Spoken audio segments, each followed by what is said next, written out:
Informasi lainnya, pemirsa, baru-baru ini viral di media sosial. Pasien anak-anak memadati salah satu rumah sakit di Jakarta untuk melakukan cuci darah. Gaya hidup yang kurang sehat menjadi salah satu penyebab gagal ginjal pada anak.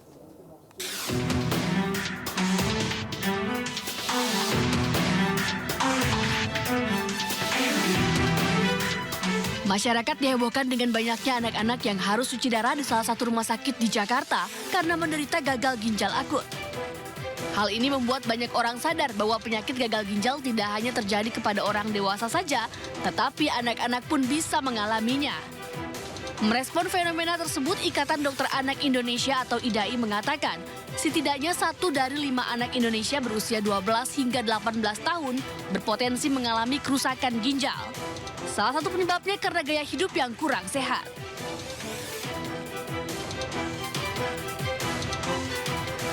Gagal ginjal kronis adalah penyakit yang ditimbulkan oleh penurunan fungsi ginjal.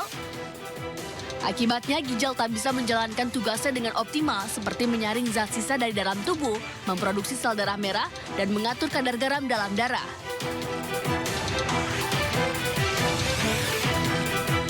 Kebiasaan buruk yang dapat merusak ginjal diantaranya kurang minum air putih,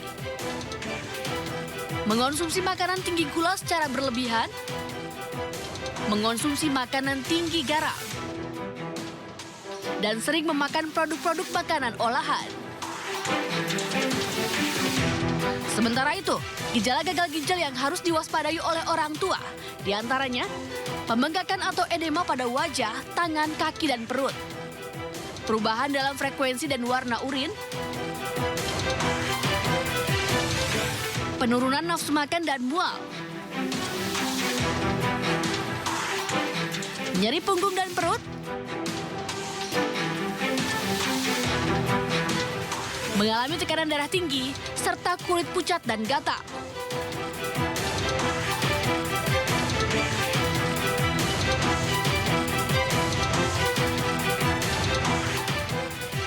Segeralah ke puskesmas atau rumah sakit jika anak Anda mengalami gejala gagal ginjal akut, terutama bila Anda pernah mengalami gagal ginjal atau memiliki keluarga dengan riwayat penyakit ginjal.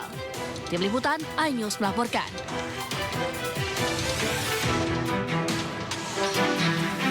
Seorang mahasiswi di Gorontalo harus berurusan dengan polisi usai menggelapkan 11 unit laptop milik temannya.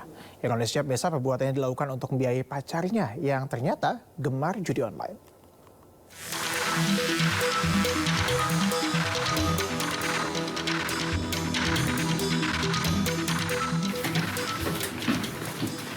NNP hanya bisa pasrah saat diboyong petugas Polresta Gorontalo Kota usai ditetapkan sebagai tersangka atas kasus penggelapan 11 unit laptop. Kasus ini bermula dari laporan salah seorang teman kuliah tersangka yang laptopnya tak kunjung dikembalikan. Setelah dilakukan penyelidikan, ternyata korban tidak hanya 1 orang, melainkan ada 11 unit laptop yang digadaikan tersangka di 3 tempat berbeda. Dengan alasan bahwa laptop ini digunakan untuk mengerjakan tugas kuliahnya yang belum selesai. Namun ternyata laptop ini dia gadaikan kepada ada dua gerai tempat pegadaian tentunya di sini kota dan ulangi 3, 2 di kota dan 1 di daerah Bonegolangi Kabupaten. Mahasiswi cantik jurusan Fakultas Hukum, salah satu universitas di Gorontalo ini menyatakan nekat menggadaikan laptop teman-temannya untuk membiayai dan memenuhi gaya hidup sang pacar yang gemar bermain judi online. Tak hanya itu, selama berpacaran, uang 70 juta rupiah telah dikuras sang pacar. Kalau tiap hari setiap jalan saya yang kasih uang. Berapa itu? 200.000 sampai 300.000 itu setiap hari. Tiap hari. Dalam 1 bulan berapa kali ketemu? Tiap hari. Tiap hari. Kalau tidak kasih uang, udah mengancam atau? Tidak, awalnya tidak, cuman pas putus itu dia ada itu ancaman. Tersangka diancam dengan pasal 372 Jungto 64 KUHP dengan hukuman paling lama 4 tahun penjara. Dari kota Gorontalo, Provinsi Gorontalo, Nur Faizila Hasan melaporkan. Ya, Menkominfo Budi Ari dan Ketua Umum MUI Anwar Iskandar menggelar konferensi pers usai berdiskusi bersama terkait dengan pemberantasan judi online di Indonesia. Pihak MUI juga ikut mendorong langkah-langkah konkret pemerintah dalam pemberantasan judi online. Menteri Komunikasi dan Informatika Budi Ari Setiadi menyatakan bahwa Satuan Tugas Pemberantasan Perjudian Daring berhasil menekan hingga 50% akses ke sarana judi online di Indonesia. Sesuai data dari PPATK di tahun 2024, intervensi Satgas telah berhasil menurunkan 50% akses masyarakat terhadap judi online beserta menurunkan sejumlah nominal deposit masyarakat pada situs judi online terbesar yaitu 34,49 triliun rupiah. Kemenkominfo telah mengajukan pemblokiran 573 akun e-wallet terkait dengan judi online kepada Bank Indonesia. Selama periode 15 Desember 2023 sampai dengan 23 Juli 2024, Kemenkominfo juga menemukan 3.961 kata kunci terkait dengan judi online di platform Meta. Permintaan langsung dari Kemenkominfo, Pak. Kita sudah melakukan semuanya, termasuk juga berdiskusi dengan aparat penegak hukum soal cara, soal langkah-langkah yang akan diambil aparat penegak hukum. Ya silahkan kalian tanyakan ke aparat penegak hukum. Dan langkah-langkah kadang-kadang kalau penegakan hukum kan nggak perlu dibocorin dulu. Mau langkah, saya mau nangkap si A, maksudnya dibilangin. Caranya gimana Pak? Ya jangan dari dampak yang sangat buruk judi online. Jadi gini, judi online itu scam. Judi online itu adalah penipuan terbesar terhadap rakyat Indonesia. Karena bagaimana ditipu, katanya uang 50.000 bisa jadi 1 miliar. Judi, mungkin nggak? Kan nggak mungkin. Karena itulah judi online ini adalah penipuan terhadap rakyat. Kita harus menyelamatkan rakyat ini, bangsa ini, negara ini dari dampak destruktif dari Majelis Ulama Indonesia bersama dengan ormas-ormas Islam yang 87 lebih di Indonesia ini tentu bersepakat dan akan membersamai Bapak Menteri kita ini untuk membulatkan tekad menyelamatkan bangsa ini dari judi online. Karena bahayanya sudah sama-sama kita pahami seperti yang tadi disampaikan oleh Pak Menteri. Oleh karena itu ke depan kami akan mengundang Pak Menteri dan beberapa pejabat utama ke kantor Majelis Ulama Indonesia untuk membahas langkah-langkah konkret apa yang seharusnya dilakukan, terutama dalam menyelamatkan generasi muda, pemilik masa depan bangsa ini. Kami punya jutaan santri di Indonesia, punya jutaan pelajar di Indonesia. Kita ke informasi lainnya, pemirsa. Fashion stylist Wanda Hara alias Irwansyah dilaporkan ke Baris Krim Polri lantaran menggunakan cadar saat mengikuti kajian Ustadz Hanan Attaqi. Wanda dilaporkan dengan tuduhan penistaan agama.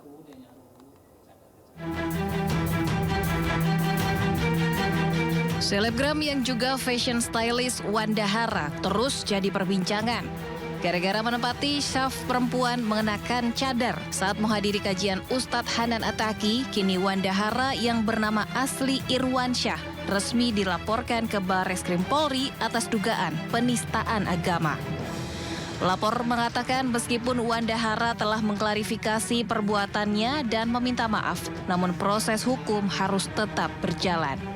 Secara resmi, mulai hari ini Wanda Hara dan atau alias Irwansyah beserta gengnya dengan turut serta khususnya ialah terlapor Irwansyah itu sudah resmi kami laporkan dan laporannya sudah diterima. Menurut pelapor tidak menutup kemungkinan jika nanti pihaknya akan melakukan pelaporan yang sama terhadap beberapa rekan Wanda Hara yang dinilai telah melanggar ketentuan dan diduga telah menistakan agama. Dari Jakarta, Helmi Sajangbati, iNews melaporkan. Sebelumnya pemirsa, fashion stylist Wanda Hara menyampaikan permintaan maafnya ke publik usai fotonya yang mengenakan cadar lengkap di barisan jemaah wanita di dalam pengajian viral di dunia maya. Wanda mengakui ulahnya itu mengakibatkan umat muslim tersinggung hingga menimbulkan kegaduhan. Assalamualaikum warahmatullahi wabarakatuh. Saya Wanda Hara dari hati yang paling dalam. Mohon maaf atas sebesar-besarnya atas kegaduhan ini. Dalam kajian yang diselenggarakan oleh Ustadz Hanan Ataki kemarin atas kejadian yang telah terjadi karena perbuatan saya yang menyinggung banyak pihak kepada saya menyadari ini adalah kesalahan saya. Saya juga sudah berkomunikasi dengan Ustadz Hanan Ataki dan meminta maaf kepada beliau dan seluruh panitia Ayah Amanah. Dan juga meminta maaf kepada teman-teman yang ikut terbawa dalam kejadian ini. Terima kasih. Terima kasih sudah mengingatkan saya. Tapi kurangnya ilmu saya sehingga saya tidak berpikir panjang dalam bertindak dan kejadian ini. Kepada seluruh masyarakat Indonesia, saya benar-benar minta maaf. Saya sadar kejadian ini semua adalah teguran dari Allah SWT. Sekali lagi maaf saya dari lubuk hati yang paling dalam. Mohon dibukakan pintu maaf sebesar-besarnya. Dan teman-teman saya, tolong doakan saya. Semoga menjadi manusia yang lebih baik. Maafkan saya ya. Wassalamualaikum warahmatullahi wabarakatuh.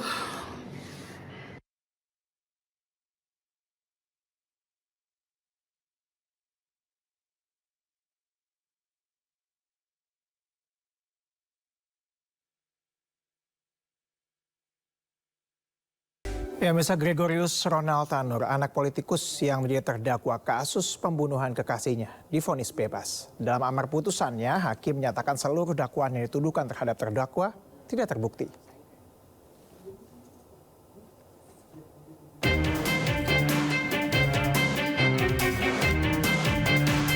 Gregorius Ronald Tanur, anak mantan anggota DPR RI yang menjadi terdakwa kasus pembunuhan kekasihnya Dini Sera Afriyanti divonis bebas.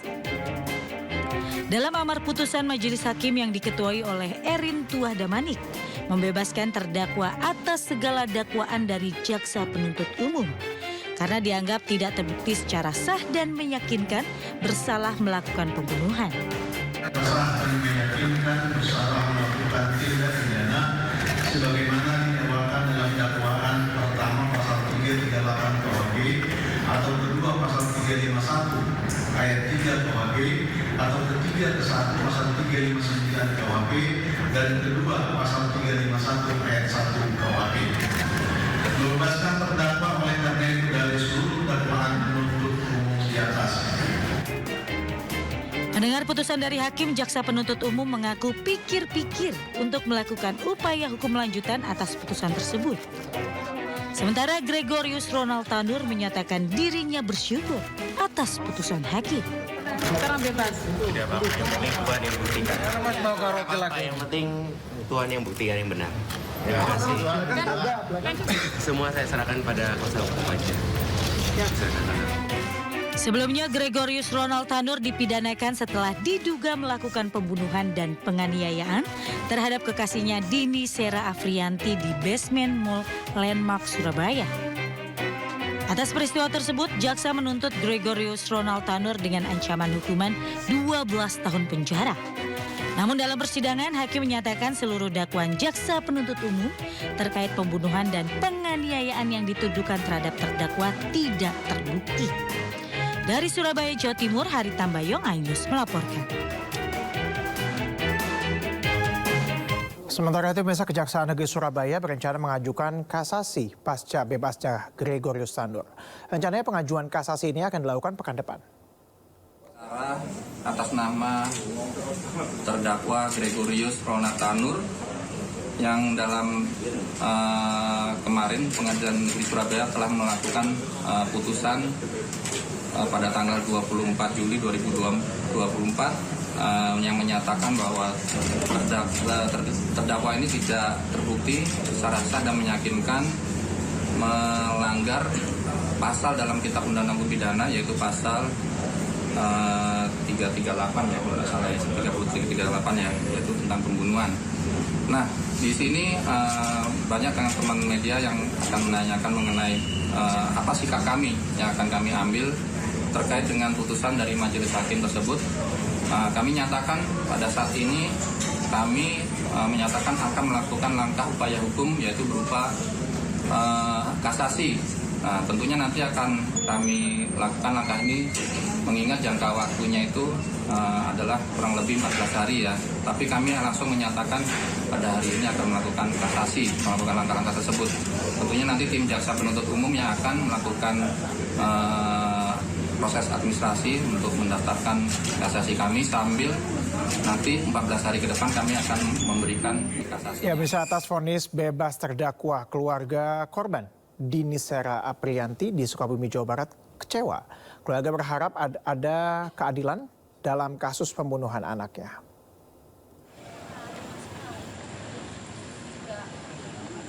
Simpan aja di luar nggak apa-apa. Di dekat spot. Nanti diundur-undur. Tertutup jadi taman sidang nanti terbuka.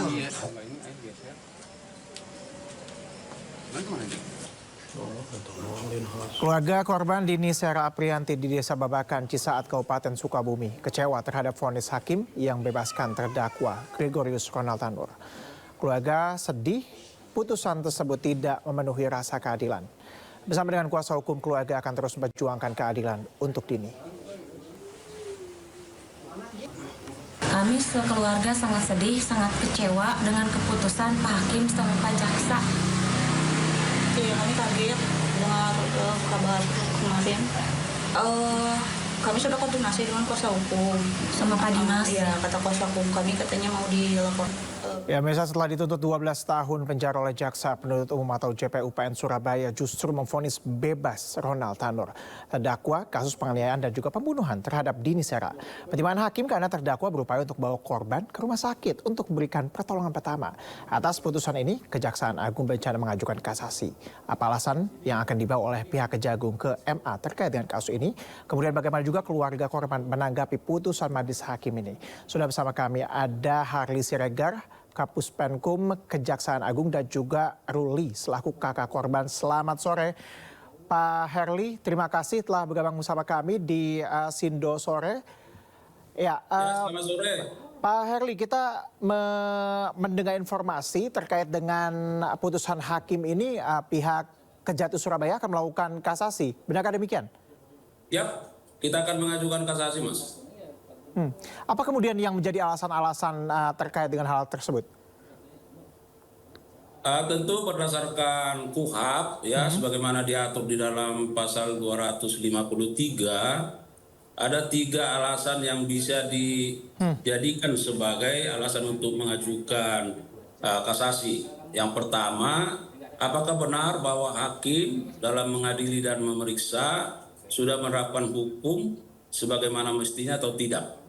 Yang kedua, apakah prosedur cara mengadilinya sudah benar atau tidak?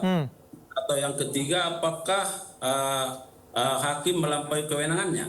Nah, jadi 3 alasan ini yang disyaratkan oleh KUHP, dan kita, Jaksa Penuntut Umum, dalam memori kasasinya nanti tentu akan melakukan kajian-kajian terhadap alasan pengajuan kasasi ini sesuai dengan fakta-fakta yang terdapat di dalam proses persidangan dan dikaitkan dengan pertimbangan-pertimbangan yang dilakukan oleh majelis hakim.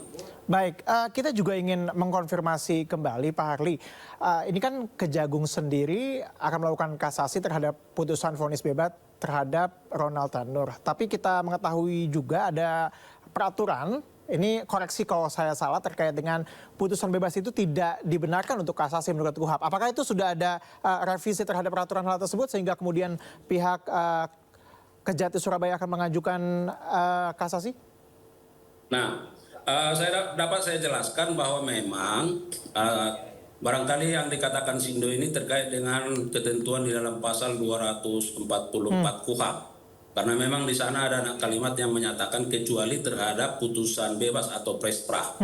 Nah, tetapi harus diketahui alasan-alasan mengajukan kasasi dari sisi aturannya. Yang pertama saya sampaikan bahwa tahun 1982 dengan surat keputusan Menteri Kehakiman yang menyatakan bahwa mempertimbangkan kondisi di masyarakat, maka pengajuan kasasi itu terhadap putusan bebas itu dapat dilakukan oleh para pihak termasuk jaksa penuntut umum. Nah, yang kedua bahwa dari sisi jurisprudensi Mahkamah Agung mulai dari KUHP ada sejak tahun 1981 hingga saat ini sudah amat banyak perkara yang kita ajukan ke Mahkamah Agung karena putusan bebas tetapi diputus sebaliknya atau diputus bersalah. Nah, yang ketiga yang terbaru tentu kita melihat dalam putusan MK nomor 114 ya tahun 2012 bahwa anak kalimat terkait itu telah dinyatakan bertentangan dengan Undang-Undang Dasar. Artinya pengajuan kasasi oleh jaksa penuntut umum dalam putusan bebas itu sangat kuat, Mas. Baik, Atia, ya, itu sudah dianulir lah begitu ya. Jadi MK sudah membolehkan adanya kasasi meskipun putusannya bebas. Pak Harli, kita juga melihat bahwa mungkin kalau bahasa publiknya ini kan mencengangkan begitu, karena salah satu pertimbangan hakim yang membebaskan adalah upaya dari Ronald ini membawa Sera ke rumah sakit. Nah, kalau dalam pandangan jaksa Kejati Surabaya melihat hal ini, apakah sedemikian signifikan aspek tersebut menafikan semua quote unquote penganiayaan, kemudian juga yang menyebabkan Sera meninggal dunia? Nah, sebenarnya kalau kita lihat alasan majelis hakim dengan alasan itu sehingga membebaskan terdakwa, saya kira kurang tepat juga ya. Mengapa? Karena itu adalah sesuatu hal yang berbeda. Kalau misalnya menyatakan bahwa terdakwa sudah melakukan pertolongan, perbantuan, berarti secara logika hukum berarti ada peristiwa pembunuhan atau penganiayaan itu. Nah, itu juga yang harus digarisbawahi ya. Nah, dalam konteks ini sesungguhnya kalau itu dijadikan alasan, itu lebih kepada alasan-alasan yang meringankan. Karena kenapa? Karena terdakwa setelah melakukan perbuatan itu ada kesadaran untuk melakukan pertolongan. Tetapi bukan berarti perbuatannya justru tidak ada sehingga dinyatakan bebas. Nah, itu Mas, secara logika hukumnya begitu.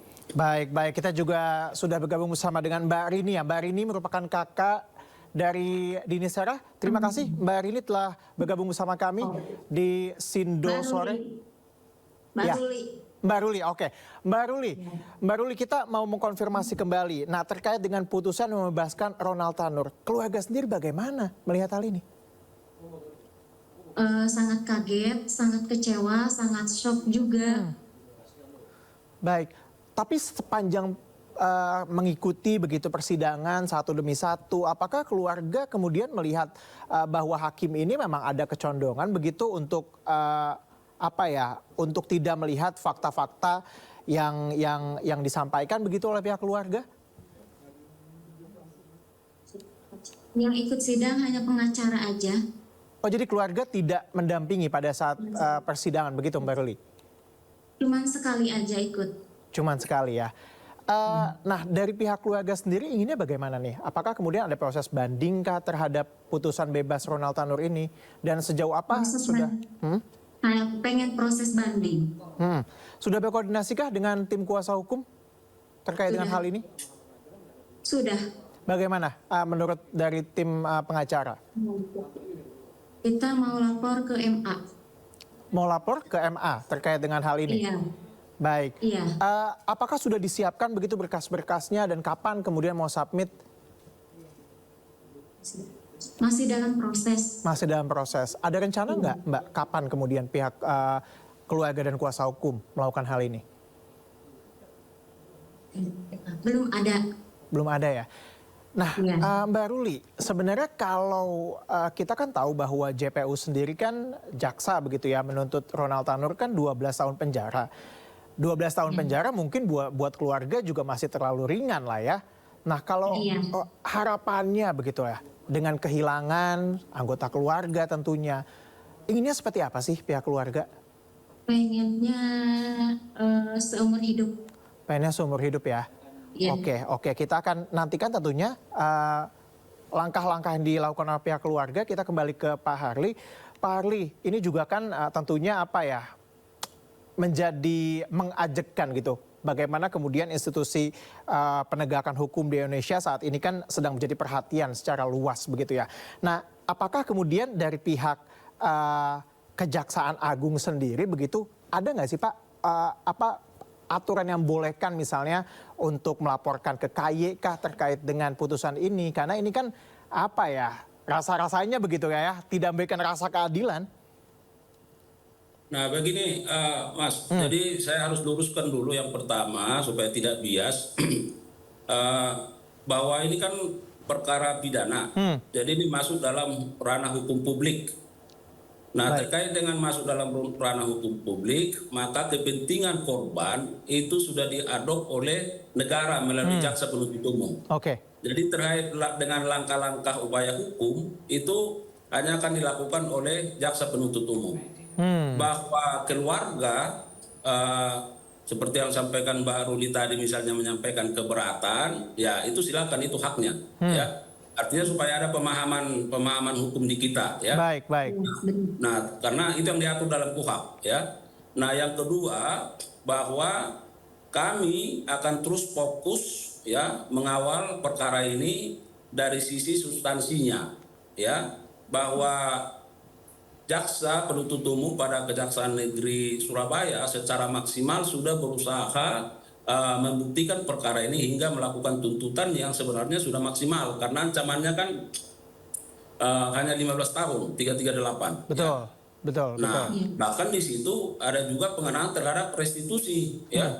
Itu karena ada permintaan dari keluarga ke LPSK, kemudian LPSK ke jaksa, lalu diperiksa di sidang, dan ini kita ajukan. Ini sesuatu hal yang baru, Mas, ya. Jadi saya kira jaksa sudah sangat berupaya.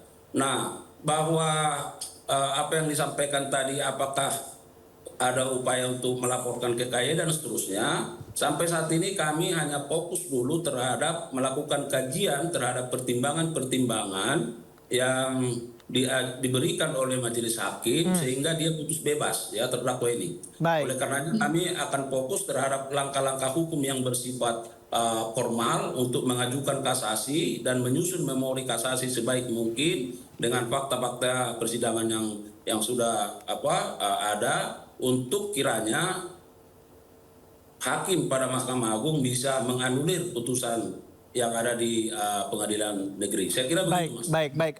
Pak Harli, kita kembali ke pokok yang tadi kita terakhir membicarakan mengenai bagaimana kemudian terdakwa ini bisa bebas dan hakim juga rasanya begitu, quote unquote, tidak melihat adanya fakta-fakta yang menguatkan. Misalnya ada rekaman CCTV yang jelas di sana, kemudian juga ada bukti visum kekerasan di sana. Apakah itu juga masuk dalam pertimbangan yang dikatakan hakim untuk membebaskan Ronald Tanur? Apakah memang tidak ada fakta-fakta itu nampaknya tidak dikesampingkan oleh hakim?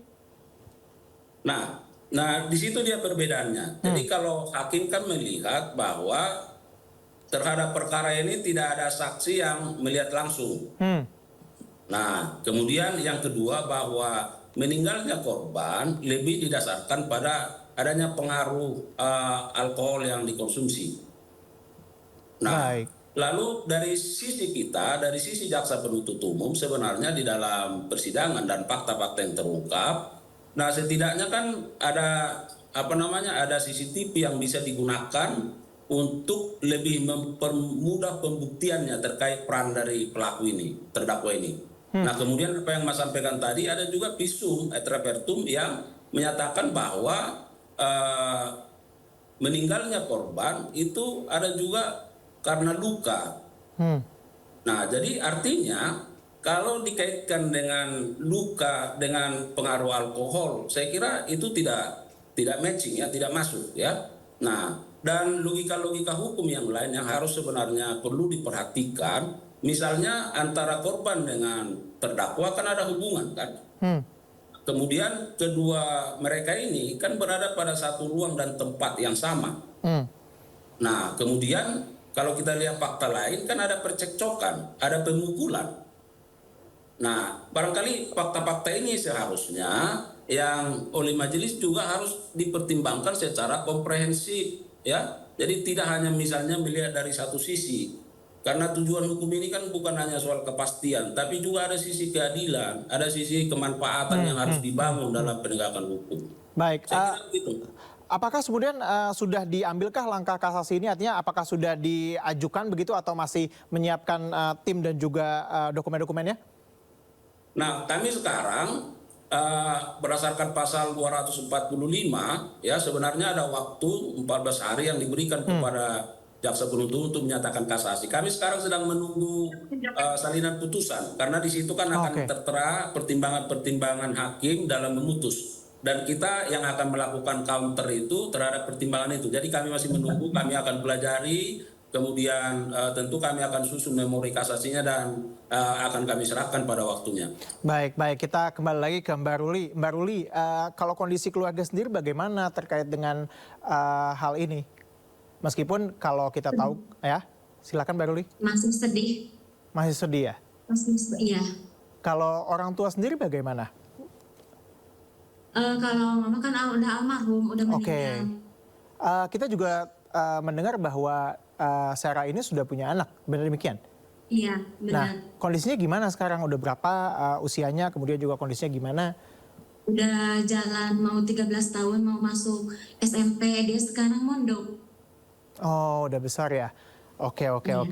Nah, keluarga sendiri ada nggak sudah berhubungan begitu dengan pihak-pihak lain dalam hal ini, misalnya koordinasi mungkin dengan pihak Kejati Surabaya?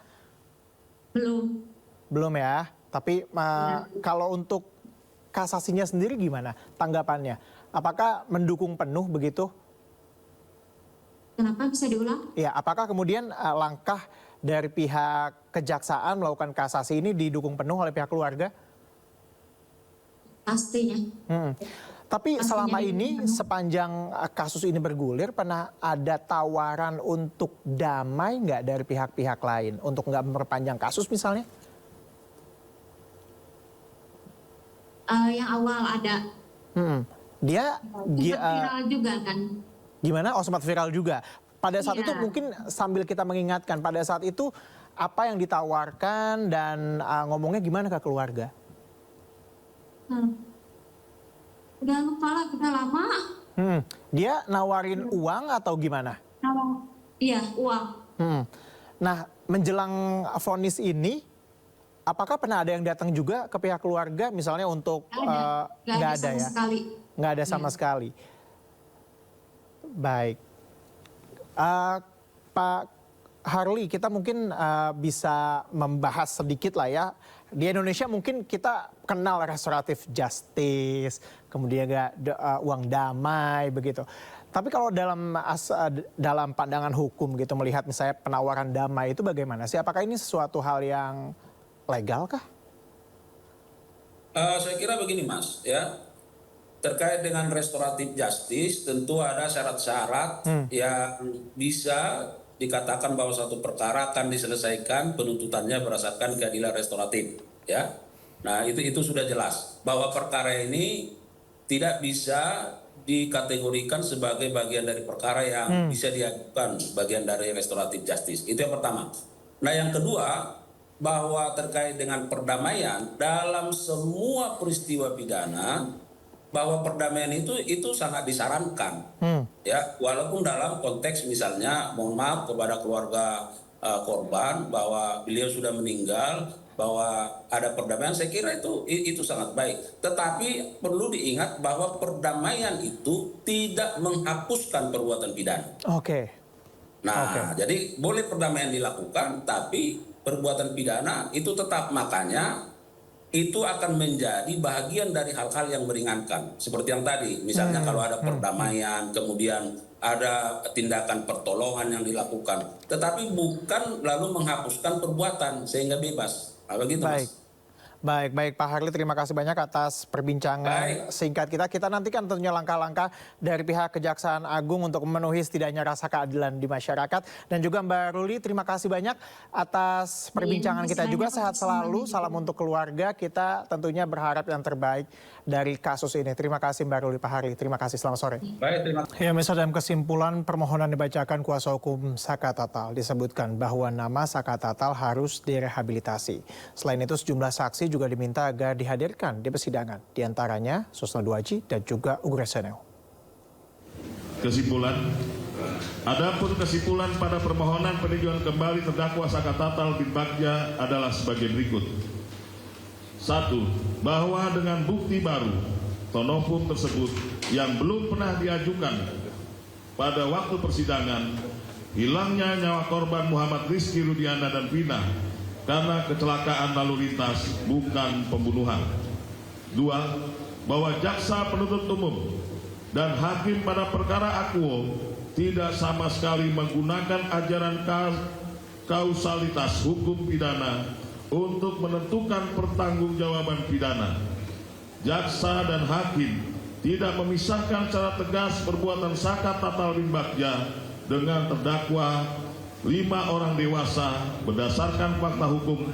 Saka Tatal bin Bagja tidak ikut terlibat pada pengeroyokan di tempat kejadian peristiwa di showroom mobil dekat SMP 11 di Jalan Perjuangan, Gang Situngga, Kelurahan Karya Mulia, Kecamatan Kesambi, Kota Cirebon, bertempat di sebuah tanah kosong.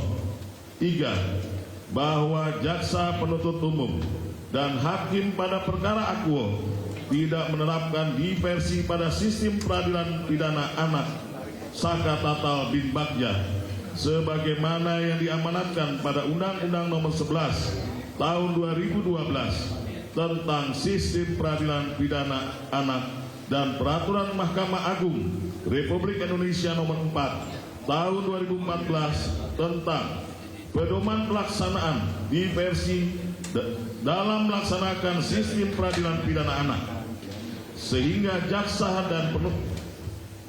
penuntut umum mengabaikan perintah undang-undang yang melanggar hukum acara pidana anak.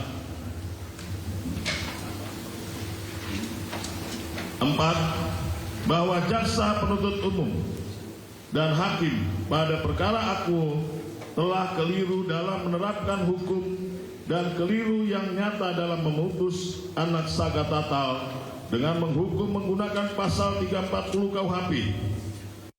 Sementara itu pemirsa, kuasa hukum Ibtu Rudiana menolak segala tudingan keterlibatan kliennya pada pembunuhan Vina dan Eki. Ya, Ibtu Rudiana, ayah dari almarhum Eki sekaligus terlapor dalam kasus Vina, menunjuk Elsa Syarif, Fitra Romadoni dan Perkumpulan Penasihat Hukum Indonesia sebagai kuasa hukumnya. Serangan balik disiapkan oleh Ibtu Rudiana dan kuasa hukum untuk menanggapi tudingan yang selama ini menyasar kepada dirinya. Tim kuasa hukum menilai selama ini pemberitaan dan juga tudingan terkait dengan keterlibatan Ibtu Rudiana terkait dengan penangkapan para terpidana kasus kematian Vina dan Eki adalah hoax. Kuasa hukum akan melaporkan dan juga mengejar saksi kunci kasus Vina yang dinilai mencoreng nama Ibtu Rudiana. Selama ini kan sudah giliran mereka untuk hantam sini, hantam sana. Wajar dong, gantian kita kan gitu. Sudah cukup saya kira dikasih kesempatan mereka selama ini. Ya, ingat ya, kita akan kejar siapapun itu. Karena sudah cukup menurut kami mereka melakukan tindakan-tindakan atau framing-framing yang jahat. Sekarang giliran kita yang akan melakukan tindakan. Dan pemirsa, kita akan membahas terkait dengan sejumlah barang bukti dan saksi yang dihadirkan dalam persidangan peninjauan kembali Saka Tatal di PN Jawa Barat. Sementara itu, Dede, salah satu saksi kunci kasus pembunuhan Vina dan Eki, membeberkan skenario kesaksian palsu yang diklaim diatur oleh ayah Eki, Ibtu Rudiana. Untuk membahas hal ini, kita sudah bersama dengan Profesor Suparji Ahmad, pakar hukum pidana, dan juga Mardiman, kuasa hukum Ibtu Rudiana, dan juga Edwin Partogi, kuasa hukum Saka Tatal. Kita ke kuasa hukum Ibtu Rudiana terlebih dahulu. Selamat sore. Sebelumnya, saya melupa menyapa Bapak-Bapak. Selamat sore semuanya. Terima kasih Bapak-Bapak telah bergabung bersama kami di Sindo Sore. Baik, kita ke kuasa hukum Ibtu Rudiana terlebih dahulu. Pak, bagaimana Anda melihat kemudian perkembangan terkait dengan PK Saka Tatal dan juga bagaimana kemudian Anda melihat keterkaitannya dengan klien Anda?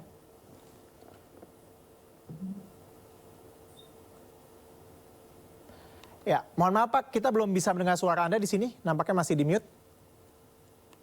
Ya, terima kasih. PK itu kan hak ya, jadi saya tidak mengomentari karena itu adalah hak semua orang yang merasa bahwa dia harus meluruskan sesuatu. Tapi kalau bicara soal Pak Rudiana, saya tetap berpegang pada pendirian ya, bahwa klien kami tetap pada kesaksiannya. Putusan Saka Tatal itu nomor 16 tahun 2016 kan di situ di halaman 38 kalau nggak salah sampai 42 itu jelas di situ Ibtu Rudiana membeberkan dengan rinci apa perannya. Jadi kalau selama ini di framing bahwa Ibtu Rudiana menangkap, Ibtu Rudiana melakukan penyelidikan dan segala macam, itu bohong besar ya. Saya perlu tekankan itu. Ibtu Rudiana hanya cuma satu motif Ibtu Rudiana. Dia datang tengah malam dan dia melihat bahwa jenazah anaknya tidak dalam kondisi yang wajar ya. Kalau kecelakaan tunggal masa sedahsyat ini luka-lukanya. Sementara motornya ya masih boleh dibilang mulus ya. Helmnya saja masih boleh dibilang mulus. Sementara tengkorak, wajah dan tulang belakang Saka si Eki ini sudah dalam keadaan hancur ya. Jadi saya tetap berpendirian bahwa yang tidak ada yang salah dengan prosedur yang dijalankan oleh Rudiana. Baik, Pak Mardiman, kita tentunya melihat bagaimana kemudian kesaksian Dede yang disebut-sebut sebagai saksi kunci belakangan ini juga tentunya kan ini menggoyang posisi Ibtu Rudiana yang dikatakan bahwa ada kemudian disetting begitulah ya, keterangan-keterangannya. Ya, tapi kan ini kan sepihak dari Dede, Mas. Dan dia ini kan klaim sepihak dari Dede. Jadi dari tahun 2016 sampai tahun 2024 ini kalau memang Dede merasa bahwa dia tidak nyaman hidupnya dan kemudian dia merasa ada kebenaran yang mengejar-ngejar dia, kenapa nanti viral? Kenapa nanti didatangi puluhan pengacara? Kenapa nanti banyak orang mengatensi ini baru dia mau mengungkapkan kebenaran? Karena ada LPSK. Baik. Kalau memang dia merasa dari dulu bahwa saya harus menyuarakan kebenaran nih, hati nurani saya terganggu karena kenapa baru sekarang? Itu kan pertanyaannya, Mas. Meskipun itu haknya Dede sih, tapi dalam wawancara di salah satu media kemarin ya terungkap dari pengacaranya Dede sendiri. Dia mengatakan, salah satu pengacara Dede ya, beliau mengatakan bahwa Dede itu sempat dipanggil oleh pengadilan, tapi kemudian Dede tidak datang. Katanya disebutnya dilarang oleh Ibtu Rudiana pada saat itu. Dilarang oleh klien kami. Nah ini aneh lagi. Klien kami bagaimana mungkin? Apa kapasitas klien kami melarang? Dan Dede mestinya tahu atau dikasih tahu oleh lawyernya pada saat itu, siapapun yang dipanggil oleh pengadilan wajib datang. Oke. Kita kasih kesempatan kepada kuasa hukum Saka Tatal, ada Pak Edwin. Pak Edwin, Anda melihatnya bahwa ini murni kecelakaan. Bagaimana kemudian logikanya di mana Pak? Kalau kemudian pihak Ibtu Rudiana sendiri mengatakan bahwa banyak begitu bukti-bukti kekerasan pada anaknya ditemukan. Ya itu menurut saya itu asumsi ya. Karena kalau kita bilang pembunuhan, pemerkosaan terhadap Vina, bukti apa untuk membuktikan peristiwa itu? Kalau hanya melihatnya dari soal kerusakan motor yang tidak seberapa, itu nggak cukup untuk kemudian mengalihkan peristiwa kecelakaan ini jadi klaim pembunuhan.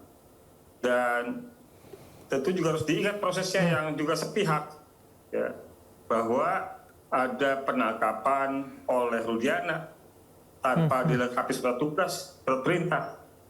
Apakah itu tidak sepihak? Ada proses integrasi yang dilakukan oleh Rudiana hingga kemudian menghasilkan laporan polisi yang cukup lengkap, 24 paragraf dari proses bagaimana dilakukannya pengejaran sampai dengan meninggalnya kedua orang itu. Dari novum-novum yang telah disiapkan, bukti-bukti baru yang telah disiapkan, menurut Anda yang paling signifikan yang akan membebaskan segala tuduhan kepada klien Anda itu yang mana? Ya, kita semuanya punya posisi yang signifikan untuk membuktikan.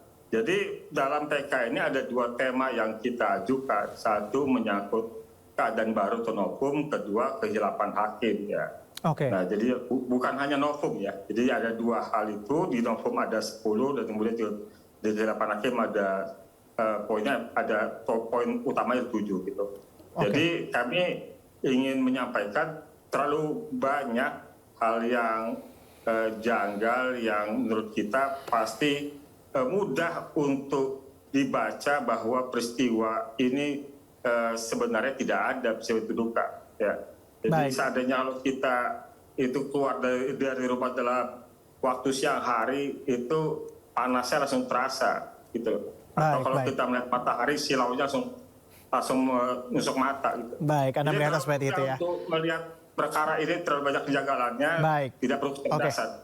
Pak, kita beralih ke Prof. Suparji. Prof, Anda melihatnya bagaimana? Kemudian jika kita bingkai ini semua dalam satu kesatuan, bagaimana kemudian Peggy Setiawan dibebaskan? Kemudian juga sekarang ada tuduhan kepada Ibtu Rudiana dan juga sekarang para terpidana yang lain juga mengajukan PK. Apakah kemudian kemenangan Peggy itu bisa juga menjadi angin segar bagi para terpidana untuk juga menangkan PK? Ya, saya kira tidak pada konteks angin segar ya. Tapi setidak-tidaknya adalah satu fenomena atau satu petunjuk ya yang kemudian mendorong pengajuan PK bagi terpidana yang lain. Dan tentunya itu tidak terlalu signifikan sekiranya tidak terungkap menjadi novum atau kemudian keketurunan 8 hakim ya dalam fakta persidangan PK. Artinya bahwa terlepas dari putusan bebasnya Peggy sebagai tersangka, yang lebih utama adalah dalam konteks PK ini bagaimana mengungkap fakta yang sebenarnya melalui novum tadi itu yang kemudian bisa meyakinkan hakim bahwa ini adalah bukan suatu pembunuhan tetapi satu kecelakaan tunggal. Karena 2 inilah yang berseberangan ya. Satu sisi ya, sampai sejauh ini yang harus kita hormati, putusan kasasi Mahkamah Agung menyatakan bahwa itu adalah satu pembunuhan. Namun ironinya adalah yang kemudian menarik untuk ditelusuri motif dari pembunuhan itu. Sehingga sekiranya mampu terungkap ya secara faktual gitu di dalam persidangan tentang motif dugaan pembunuhan yang kemudian dibenarkan oleh penyidikan, penuntutan, persidangan pengadilan negeri, tinggi sampai kasasi, itu kemudian akan menjadi lebih rasional. Makanya kan kemudian menjadi masih misteri ketika apa sebetulnya motif pembunuhan, maka kemudian lari pada konstruksi awal, yaitu terjadinya kecelakaan tunggal. Namun sekali lagi bahwa ini adalah momentum yang baik untuk mengungkap fakta yang sebenarnya melalui mekanisme peninjauan kembali. Gitu. Prof, kita juga tahu bahwa yang menarik adalah Saka Tatal ini sebenarnya sudah bebas begitu ya, sudah menjadi mantan terpidana. Dalam hal ini kan yang dituntut adalah rehabilitasi nama baik. Apa kemudian yang bisa menjadi tuntutan ketika merehabilitasi ini? Apa kemudian bagaimana kemudian pihak termohon ini merehabilitasi nama Saka Tatal? Ya, memang betul ya, dan ini menjadi menarik pada publik ya. Saka Tatal sudah bebas, terus apa urgensinya mengajukan PK? Tentunya adalah dalam rangka mendapatkan keadilan dan kebenaran. Yaitu setidak-tidaknya nanti akan dinyatakan tidak bersalah dalam konteks kasus ini, dan kemudian membebaskan dari segala tuntutan dan hukuman, dan kemudian adalah mendapatkan rehabilitasi. Ini penting untuk masa depan yang bersangkutan. Kalau sampai masih ada stigma sebagai terpidana, tentunya kan akan menghalangi pekerjaan, karir, dan citra di masyarakat. Maka bahwa meskipun sudah bebas, tidak menyandang lagi status terpidana, tetapi melekat mantan terpidana. Dan itu lazim dilakukan oleh mantan-mantan terpidana untuk mengajukan PK dalam rangka mendapatkan suatu putusan untuk dinyatakan tidak bersalah dan sekaligus melakukan rehabilitasi. Lalu bagaimana mekanisme rehabilitasi? Ya tentunya nanti sangat juga dipengaruhi dari putusan pengadilan, misalnya pemerintah kepada termohon untuk melakukan perbaikan nama, melakukan ganti rugi dan lain sebagainya. Itu ya. Baik, oke, kita kasih kesempatan ke Pak Mardiman lagi. Pak Mardiman, kita tahu bersama bahwa kemudian salah satu pengakuan Dede yang menarik juga adalah skenario begitu kan, skenario yang dibuat oleh Aep dan juga Ibtu Rudiana begitu. Tapi kita pengen mengetahui sebenarnya Ibtu Rudiana sendiri mencurigai selain daripada mencurigai kondisi jenazah anaknya, apakah juga ada keterangan lain yang mengatakan bahwa ada kekerasan atau ada penganiayaan yang dilakukan? Ya, jadi saya juga ingin meluruskan ya. Tadi ada rekan saya mengatakan asumsi ya bahwa Pak Rudiana itu tidak pernah melakukan penangkapan. Tidak pernah. Ya, jadi bohong besar itu kalau di framing Pak Rudiana melakukan penangkapan, Pak Rudiana mem-BAP, Pak Rudiana dan sebagainya. Itu bohong besar itu.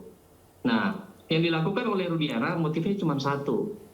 Dan kita semua sebagai ayah, bila anak kita meninggal secara tidak wajar, kita pasti semua juga mencari kebenaran. Itu yang dilakukan oleh Ibtu Rudiana. Intuisinya mengatakan bahwa anaknya meninggal secara tidak wajar. Ya.